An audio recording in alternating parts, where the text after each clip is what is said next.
ডলে আকস্মিক কালীঘাটের বন্যা মোটামুটি পানি কমতে শুরু করেছে।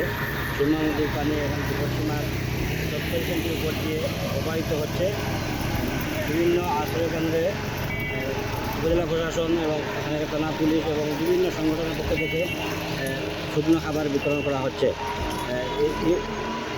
এখন আমি যেখানে দাঁড়িয়ে আছি কালীঘাট সুরমার ব্রিজের পাশে, কালীঘাট দারুল উলুম মাদ্রাসার পাশে থেকে দাঁড়িয়ে আমি কথা বলছি। সুরমার উত্তাল ঢেউ মোটামুটি এখন কমতে শুরু করেছে।